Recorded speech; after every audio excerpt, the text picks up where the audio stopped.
এই চিচি Kitty Kitty Kitty এই চিচি छोटा क्या है तो आके किन्ना को इन्ना छोटा तो इन्ना छोटा है हाय बाबा निक्का जा काका है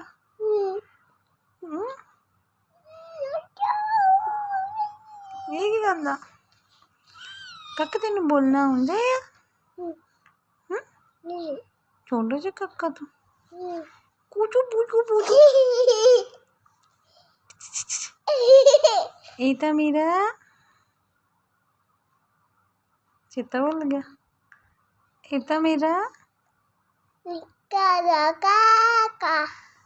ये मेरा छोटा सा बेबी है ये तेरा छोटा सा